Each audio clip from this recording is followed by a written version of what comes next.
السلام عليكم ورحمة الله وبركاته. أهلا بكل طلبة وطالبات الصف الثاني الثانوي. النهاردة إن شاء الله هنحل مع بعض أسئلة الأسبوع الأول.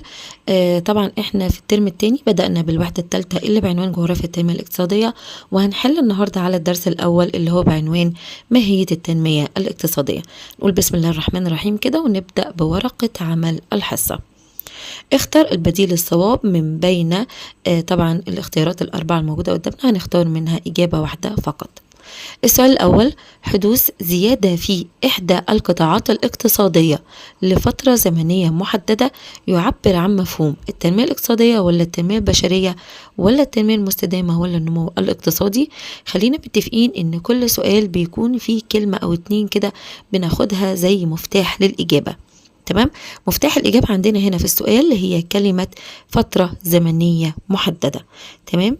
طبعا طالما ذكر لنا فترة زمنية محددة هنختار على طول واحنا مغمضين مفهوم النمو الاقتصادي، لأن التنمية الاقتصادية بتكون الفترة الزمنية بتاعتها غير محددة، وكذلك التنمية البشرية والمستدامة. السؤال رقم 2: تتميز التنمية الاقتصادية عن النمو الاقتصادي في مراعاة الجانب هل الاقتصادي، الاجتماعي، السياسي، الثقافي. هنختار طبعا الجانب الاجتماعي، لأن مفتاح الإجابة هنا عندنا كلمة تتميز. تتميز إيكوال أو تساوي تختلف. تمام. تختلف. التنمية الاقتصادية بتختلف عن النمو الاقتصادي أكيد في مراعاة العدالة الاجتماعية. تمام. لو قال لنا تتشابه هنختار طبعا الجانب الاقتصادي، لان الاثنين بيتميزوا بانهم بيؤثروا على الدخل الاقتصادي او الدخل الفرد. تمام كده. السؤال رقم 3: أي من العبارات التالية تعبر عن النمو الاقتصادي؟ تعالوا نشوف. يقلل الفوارق بين الطبقات؟ لا. يحقق نمو لفترة محددة؟ طبعا الإجابة هنا مكررة نفس السؤال الأولاني. أكيد طبعا هنختار الإجابة رقم 2، بس نقرأ برضو الإجابات الأخرى. يمكن 3: يتحقق وفق خطط طويلة المدى؟ لا طبعا. يحدث تغيرات نوعية؟ لا طبعا، ده بيحدث تغيرات كمية فقط. يبقى الإجابة بتاعتنا هي يحقق نمو لفترة محدودة. السؤال رقم 4: أطلق الرئيس عبد الفتاح السيسي في 2 يناير 2019 مبادرة حياة كريمة لتحسين مستوى الحياة للفئات المجتمعية الأكثر احتياجا على مستوى الدولة. في ضوء العبارة السابقة استنتج أثر هذه المبادرة على التنمية الاقتصادية في مصر. الإجابة: بما أن أحد أهداف التنمية الاقتصادية هو حدوث تغيرات كمية ونوعية في الجوانب الاقتصادية، يعني مش بتهتم بارتفاع دخول الأفراد فقط، لا ده كمان عايزاهم يعيشوا في مكان أدمي، وإن هم تكون مستوى المعيشة عندهم مرتفع. تمام.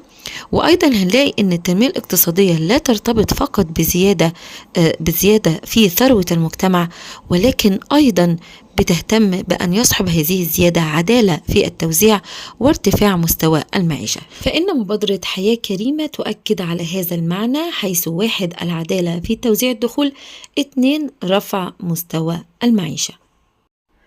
السؤال اللي بعد كده معانا: ما العلاقة بين التنمية الاقتصادية والعدالة الاجتماعية؟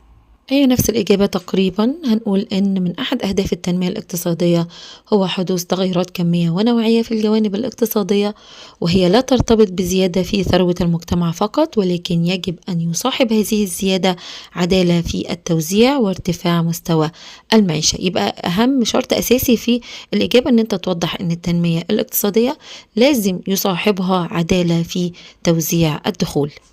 ننتقل إلى ورقة عمل الواجب. السؤال الأول: تتميز التنمية الاقتصادية عن النمو الاقتصادي في مراعاة البعدين الإداري والاجتماعي، الاجتماعي والزمني، الزمني والسياسي، ولا السياسي والاقتصادي؟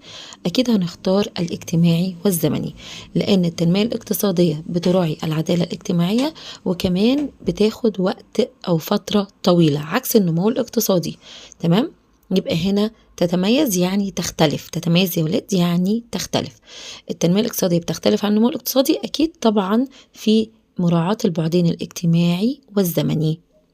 السؤال رقم 2 من سمات النمو الاقتصادي، هل حدوث تقارب في مستويات الدخل؟ لا طبعا، دي من سمات التنمية الاقتصادية، هي اللي بتحقق العدالة في توزيع الدخول، يبقى الاختيار ده مش معانا. ظهور آثاره بعد 20 سنة، برضو الاختيار ده مش معانا، لأن النمو الاقتصادي بتظهر نتائجه سريعا. أيوة، الإجابة هي رقم 4، نتائجه تظهر سريعا. طب تعالوا نشوف كده برضو إجابة رقم 3، إنه يلي عملية التنمية الاقتصادية. طبعا غلط، لأنه يسبق عملية التنمية، يبقى إجابتنا هي تظهر أو نتائجه تظهر سريعا. السؤال رقم 3، أي العبارات الآتية تتعارض مع خصائص التنمية الاقتصادية؟ هل استخدام الطاقة الكهرومائية، ولا تكامل قطاعي التعليم والصحة، ولا الاهتمام بالتنمية الاجتماعية؟ كل دي من خصائص التنمية الاقتصادية على فكرة. هو السؤال هنا خلي بالك بيقولك تتعارض. هل استهلاك مخزون المعادن الاستراتيجية؟ أكيد طبعا هي دي الإجابة، لأن من خصائص التنمية الاقتصادية هو تحقق نمو متواصل ومستمر، وتحقيق طبعا التنمية المستدامة. واستهلاك مخزون المعادن الاستراتيجية يتعارض مع خصائص التنمية الاقتصادية. السؤال رقم 4، قيم مدى مصداقية العبارة الآتية: التنمية الاقتصادية متعددة الأبعاد. يعني اعتبر السؤال ده كأنه صح وغلط بالظبط، هو جايب لك عبارة وبيقول لك مدى مصداقية هذه العبارة، يعني لو صادقة هتقول ليه، لو خاطئة هتقول ليه. تمام. السؤال هنا منقسم لجزئين، كل جزء عليه درجة. العبارة صادقة أو غير صادقة ده الجزء الأول من الدرجة، التفسير ده الجزء الثاني من الدرجة. نخلي بالنا، الإجابة العبارة صادقة، لأن من خصائص التنمية الاقتصادية هو إحداث تغيرات جذرية في الهياكل الاقتصادية والاجتماعية والسياسية والإدارية، كل ده هو متنوعة ومتعددة هو، مما يؤدي إلى زيادة الدخل القومي وتحسين مستوى المعيشة. السؤال رقم 5، ما العلاقة بين مبادرة حياة كريمة والتنمية الاقتصادية؟ طبعا نفس فكرة السؤال اللي فوق، احنا قلنا ان التنمية الاقتصادية بتهتم بنقطتين، هي العدالة في توزيع الدخول ورفع مستوى المعيشة، وهي طبعا نفس فكرة مبادرة حياة كريمة. تمام، نفس الإجابة. ندخل بقى على أسئلة التقييمات الأسبوعية. المجموعة الأولى، اختر البديل الصواب مما يلي. 1، أي مما يلي يتعارض مع خصائص التنمية الاقتصادية؟ متعددة الأبعاد، ولا قانون حظر تجريف التربة، ولا إعادة تدوير البلاستيك، ولا حظر مشاركة المجتمع المدني؟ طبعا احنا عارفين ان من خصائص التنمية الاجتماعية ان هي مجتمعية وتشارك فيها كل فئات وقطاعات المجتمع، فالإجابة أكيد واضحة دلوقتي قدامنا، وهي حظر مشاركة المجتمع المدني.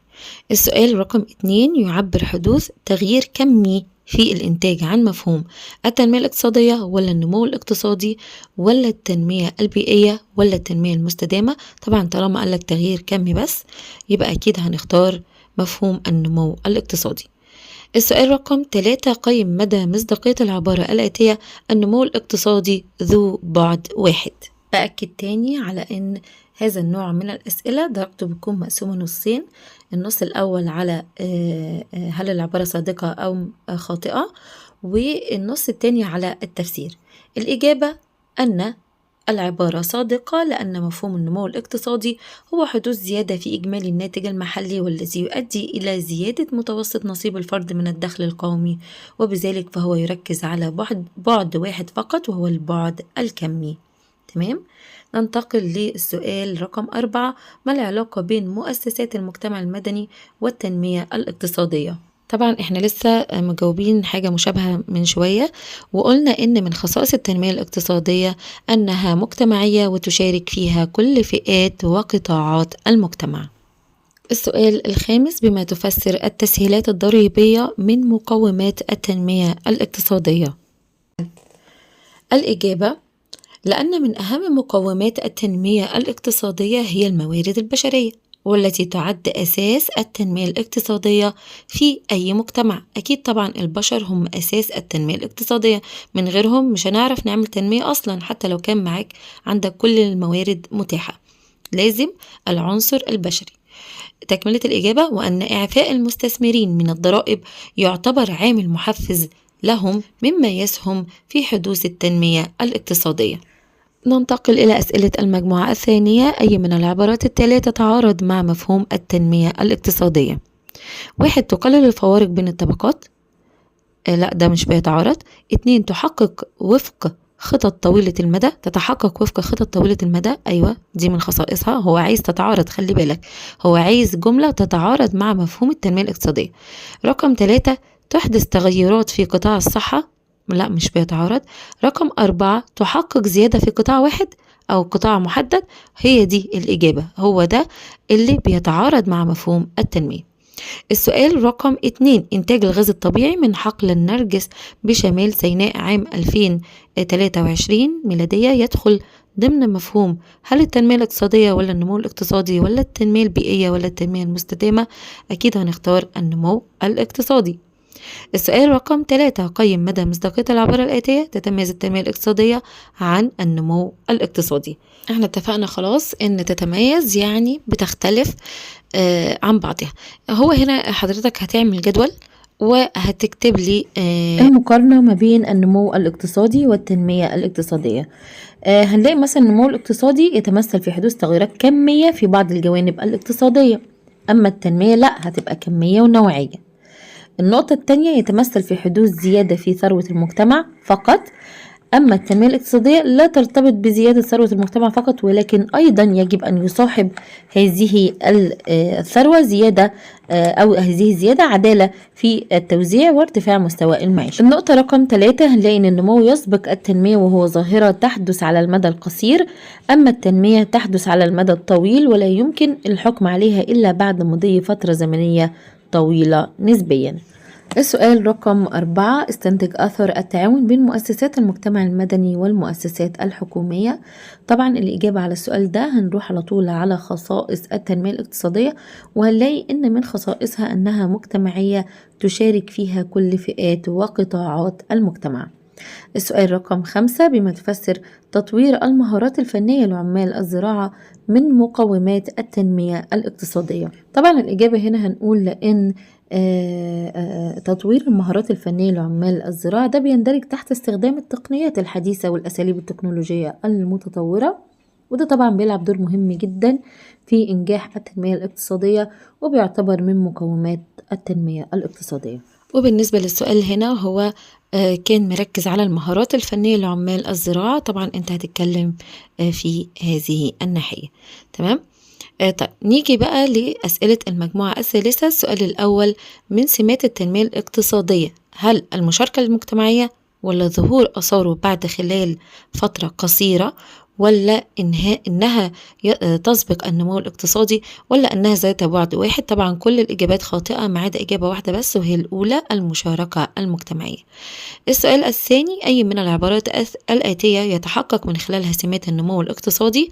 هل تغيير جذري في قطاع الصناعة ولا تقارب متوسط دخل الأفراد ولا عمليات تسبق التنمية الاقتصادية ولا يحقق زيادة في قطاعات متعددة؟ أكيد طبعا الإجابة هتكون رقم 3، عمليات تسبق التنمية الاقتصادية. السؤال الثالث: ما العلاقة بين النمو الاقتصادي والتنمية الاقتصادية؟ الإجابة: بالفعل هناك علاقة بين النمو الاقتصادي والتنمية الاقتصادية، حيث أن النمو الاقتصادي لابد أن يسبق عملية التنمية، ولا يمكن حدوث تنمية اقتصادية بدون حدوث نمو اقتصادي أولا داخل الدولة. السؤال رقم 4: قيم مدى مصداقية العبارة التالية: استغلال تكنولوجيا الطاقة الشمسية يعد من مقومات التنمية الاقتصادية.